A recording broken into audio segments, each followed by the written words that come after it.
Ladies and gentlemen, welcome to another episode of Media Watch. I'm your host, Dr. Savi, and we return again to look at the news headlines for the week.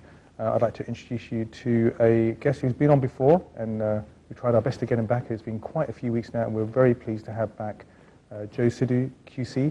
Now, he happens to be the president of the Society of Asian Lawyers, also one of the country's leading criminal barristers. Welcome, Joe. Good to see you. Pleasure to be back, Savi. So just to explain the show format again, we take a headline from the week, we also look at a number of headlines from around the world, and finally we look at Sikh-specific news from around the world. So let's start off with the very first thing that's on the top of the agenda, hot off the press, is the Scotland decision about yes or no in terms of staying independent or not independent, or whatever format of independence that's going to be, whether it be devolution, the multiple ways in which that's been described. Now, the decision, just by over 10%, is that Scotland have decided to not go for independence. It's a very interesting result. I think it's also interesting from the perspective that right at the last minute, I think within the last week or so, there was something called the vow, which all three major parties in the UK actually suggested to Scottish voters to say, here we go, here are some special powers that we'll put into place. Now, one criticism is that why was that put in at such a late stage, a little bit too much, too late, or too little, too late, depending on your opinion. I'd like to say, Joe, interesting. You know, something like 84.5% turnout, which is unbelievable. A remarkable turnout, actually, Savi, and probably twice as high as you'd get in the average general election. And one has to ask the question, why is it that the Scottish people felt so motivated to be involved in one of these critical decisions in their nation's history, the most important decision perhaps for 300 years? Okay. Because, of course, Scotland became part of the Union in 1707. And there's been a settlement ever since. And it's only been in the recent times, since we've had devolution of powers to Holyrood by the last Labour government in the 1990s, that the Scottish have got a taste now for what it feels like to have more control over their political and economic affairs. And so this whole election, this whole referendum for the Scottish people was really a test to see whether or not they felt that true independence was the way for them to go, or whether they could be content with the settlement that they'd got from devolution. And that difference, 55% against independence, 45% in favour, is almost a split, of course, right down the middle. Yep. And one has to ask, well, what's the legacy of this election? You've got 16 and 17-year-olds participating as voters for the very first time in our nation's history. Is that going to set a precedent now for the general election? You've got such a high turnout, which indicates that the public are capable of engaging in political debate. It depends on what you put in front of them. I think it's interesting that all parties have actually said, you know, on either side have said it's kind of like a most amazing campaign. I just wanted to share with the viewers the headlines. We'll put the headlines up from the leading papers. The Guardian says, Scotland history makers. The Independent says, power to the people. The Scotsman says, the nation speaks. The Sun, funny, not so funny, Union back rather than Union Jack. And the Times says, we stay together. But just returning to this issue about why people think it's such an important kind of thing to talk about, independence or not independence, or power, or kind of greater devolution. Do you think that there's a renewed interest in politics, but also do you think that communities want to have more say about what's actually happening in their neighbourhood, versus the fact there's a suspicion that a lot of the revenues, because one of the big arguments that was spoken about was, oh, is there only 25 years worth of oil left or 150 years worth of oil left? I know there's calculations that are used about how much money should be spent on per person in that country. Do people feel a suspicion that the fact that there isn't enough being spent in their country? I think there's an element of that. I mean, there are two different impulses, a political impulse and there's an economic impulse. On the economic front, of course, we've had a recession that's lasted some years and we're not out of it yet.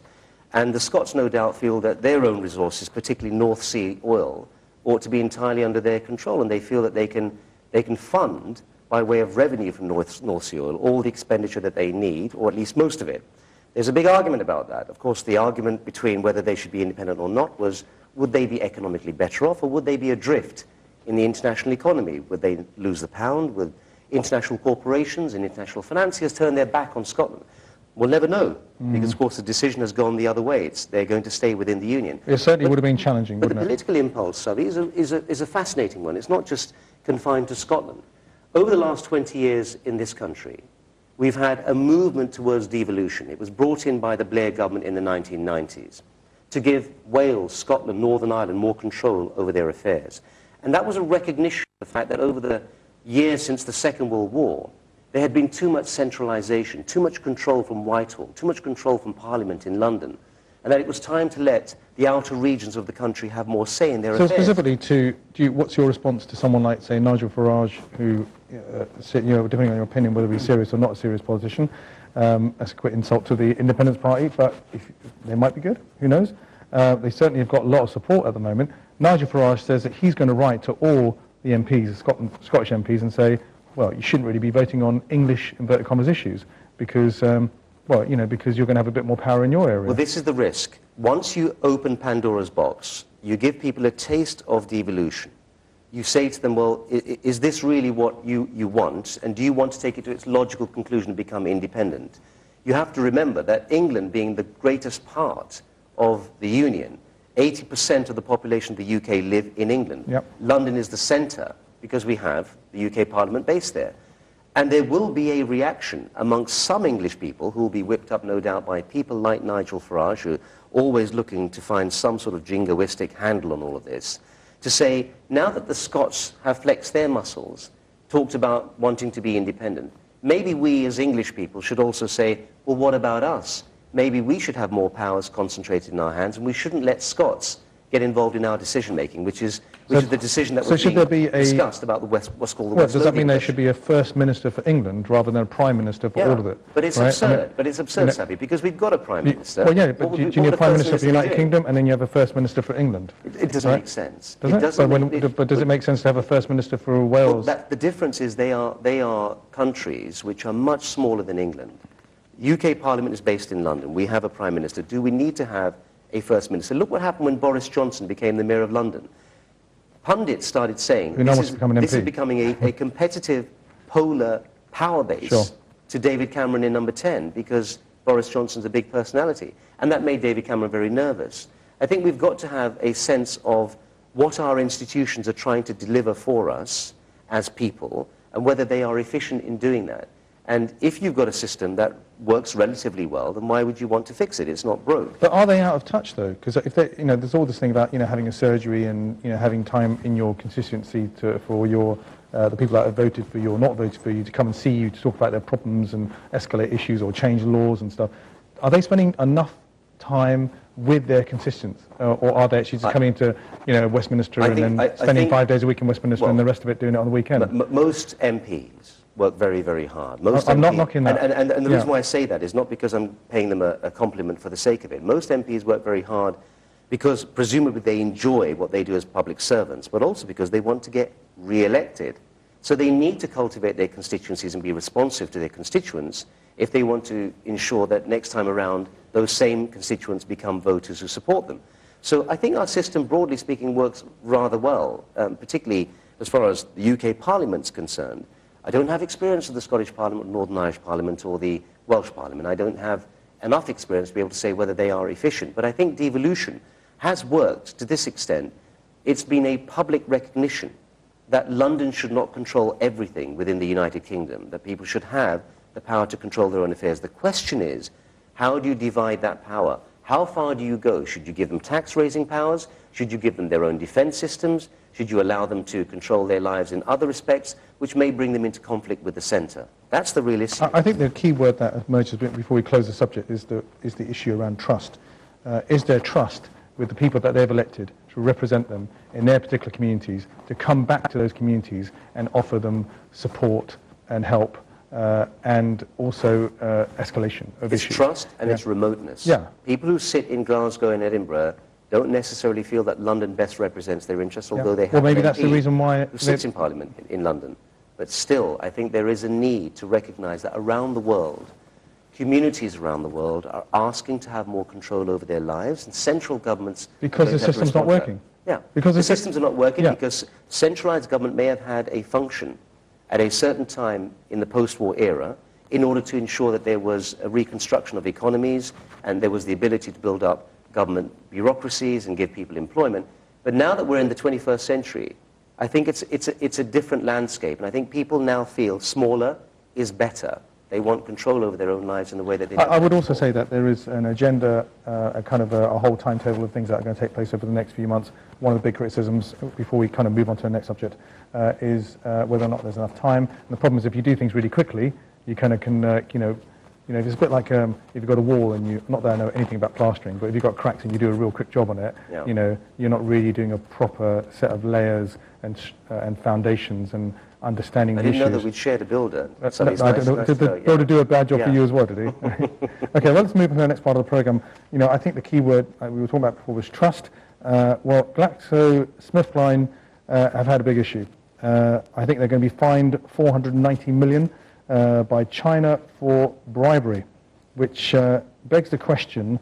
I think they're just going to apologize, apparently, and then they're going to get fined. So big corporations can get away with not necessarily paying their tax, not necessarily being above board in terms of not necessarily being clear about who they're selling arms to, along with collaborating with governments to do that. Like, oh, we'll chuck a whole load of bombs in that area. The irony of that story, of course, is that it's China who's finding a big corporation for not having played by the rules. Yeah, exactly. And although China, of course, is a major power, and we talked about this before, we also know that China hasn't always played by the rules itself.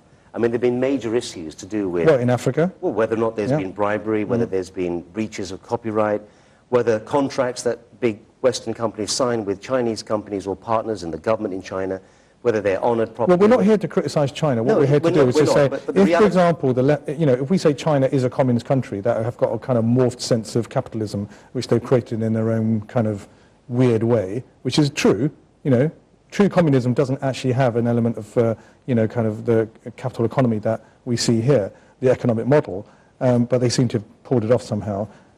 Where is the moral, and we spoke about this last week with my guest, Gurpreet, where are the morals in society that are stopping people from doing that? And I think we spoke about this just before the show. Look at bankers, they're still paying people bonuses. There's still a situation where the public have bailed out the bankers, right? And we find that they get away with it. There's a moral issue, Sophie, but there's a legal issue as well. The moral question, of course, is that GlaxoSmithKline are having to answer for what they did. The question is, of course, who did they think they were bribing? So the Chinese have to ask themselves as well, why did GSK think that they could get away with something like that? It must be because there was a receptive partner in China somewhere. But is it part of business? But the bigger question, the bigger question is this, is that we have got a real issue internationally with a lack of laws that are commonly accepted and agreed to by different major economic players in different countries.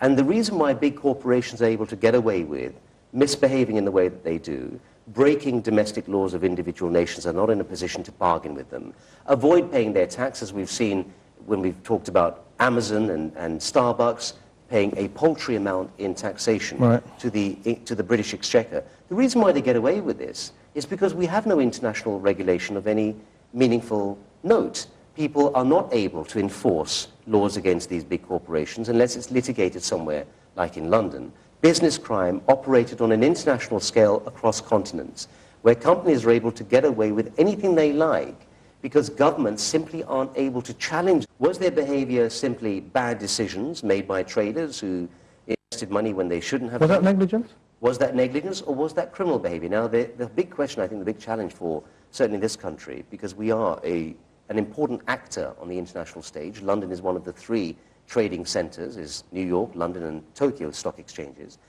The big question is, what are we doing to restrain the behavior of bankers so that we don't have a repetition of what we saw 4 or 5 years ago, okay? Where we were plunged into a huge crisis that was every time you ask paid them, for by the taxpayer. But every time you ask them, you say to them, well, we need to put more regulation in. And they say, well, don't put regulation in because we'll move our business off to another country. And that's going to, there'll be a brain drain. Which is a form of blackmail, which is a way of saying to countries and governments. Could that happen? No, because what they do with governments, and governments fall for this every single time, is they say to governments, if you remove our bonuses, if you make life difficult for us to operate within London, we'll take our money and we'll take it elsewhere. Which is a bluff, because there's no evidence that they'd ever do that.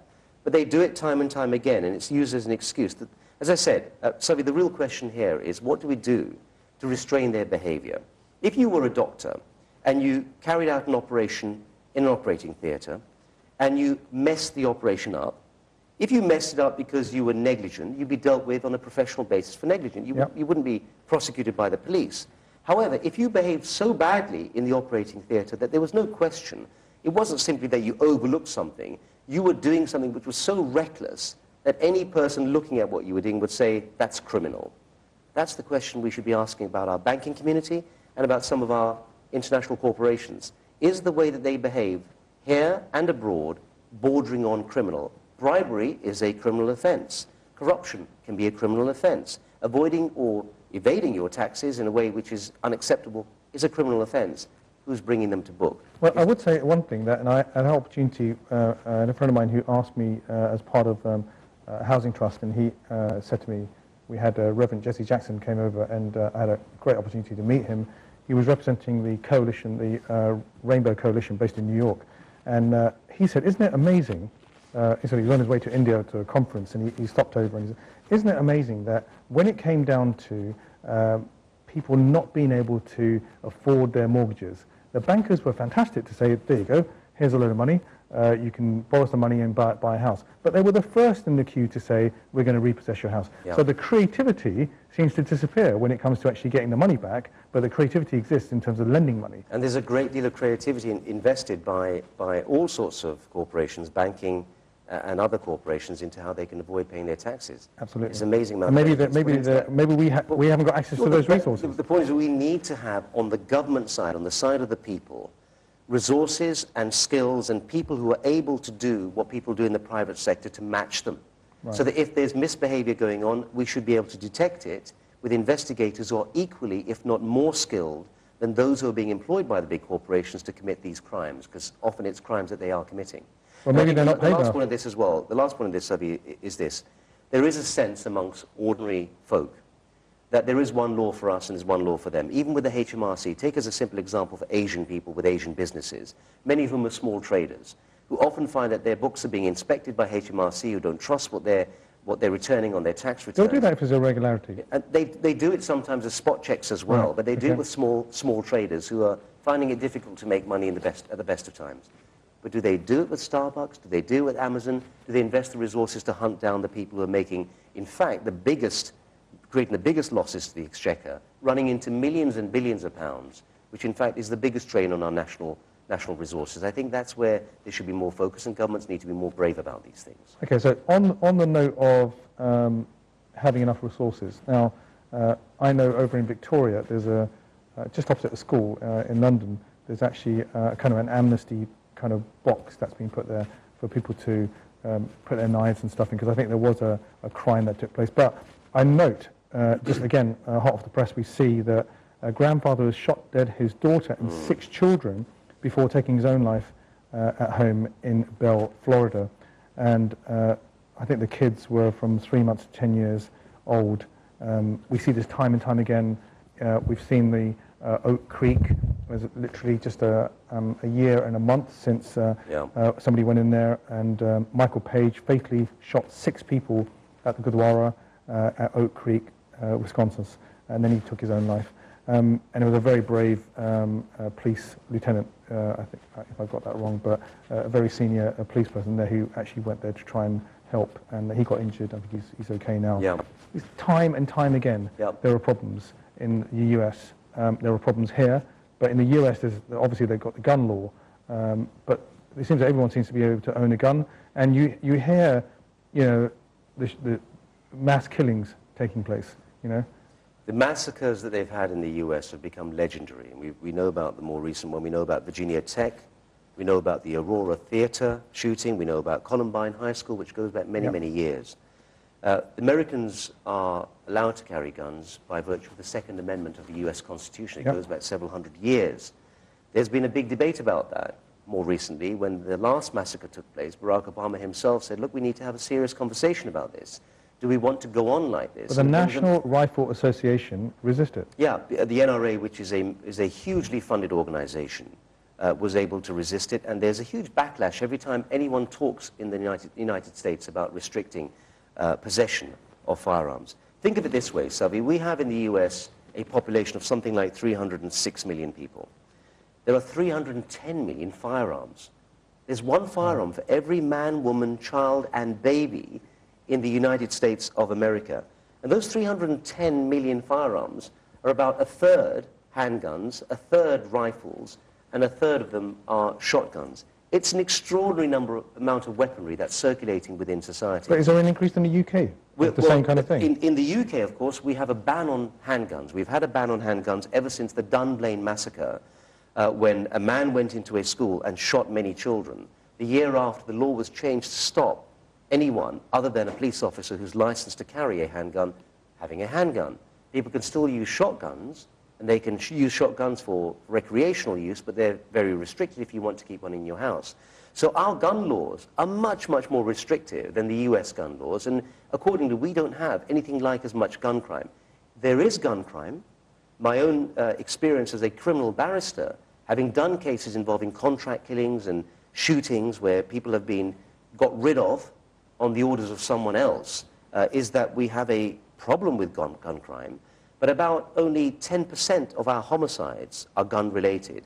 In the US, 2/3 of homicides are caused by a gun. You can see the disparity, and that's because we don't have guns as widely in circulation. But we've got a problem. Young people involved in gangs in London, Manchester, Birmingham, Nottingham, and other parts of the country, there have been a number of shootings which have got into the news because teenagers are now able to access firearms. And often they're carrying firearms because they use it as a way of controlling their patch. This is often drug-related. Are there sometimes like contract killers as well? Sometimes they're given firearms by more experienced older men who are running drugs empires who want to get rid of their opponents. So cause and effect-wise, right, it would be US or UK, right, it's drugs, right? Drugs are a big part of the explosion in weaponry in this country. So does that mean that our governments are not doing enough? But not necessarily in the US. But governments are not doing enough to stop this. They're not doing enough at the actual places where this stuff is imported or smuggled in. Are you talking about guns or drugs? I'm talking about both. Okay, I'm talking about the fact that, first of all, if you look, the root cause is drugs. Right? So is it because there's established kind of gateways that we don't even know about? So there's no necessary connect. Drugs dealing has been going on in this country for hundreds of years, okay? Let's be clear about that. It's become more organized in the last 30 or 40 years because you have gangs now operating and controlling patches, much like the mafia used to do in the US. But guns were never necessarily part of that. Enforcers used to use knives and other weapons in order to keep their business under their control. Guns have become an added weapon in the armory in order to enforce your will as a drugs baron. But the two things aren't necessarily connected together. In the US, it's very different because, of course, guns have been around since the US existed. It's part of the Constitution for you to be able to have one. But, of course, guns are also used to enforce drugs. These are complex problems. The real question that I want to ask is, if we have now teenagers running around the streets of London, carrying firearms and using firearms on other teenagers, killing other children, effectively, because they are being hired to do so by senior members of drugs gangs, and I know this from the cases that I've done myself, we need to start asking some really deep questions about what is going on with these kids. Because it's one thing them carrying knives, which are lethal enough, but once you put a gun into a 17-year-old's hand, you are asking for. But I would say that, you know, like it goes back down to, you know, is it an easy kind of thing to say it's the kids, it's the kids, it's the gangs? Is it the fact there isn't enough policing, or not enough intelligence, not enough Interpol, not enough priority, when it's just kind of brushed under the I mean, you don't hear about it in the news. It's just brushed underneath the police are trying to contain a problem which they cannot contain. Right. Because the number of, if you speak, as I've done, to the Metropolitan Police Commissioner, Sir Bernard Hogan-Howe, he will tell you that the police, one of the biggest challenges the police have in London is the spread of gangs all the way through. Yeah, but people are dying, right? They're dying not only by taking drugs, they're dying because there's not enough policing, inverted commas, to stop this stuff from coming into the UK. Not in the numbers that you think, though, Sonny. Yeah. I mean, keep this in perspective. Yeah. In the US, I've said to you already, 2/3 of homicides are... But whose role is it in society to better educate?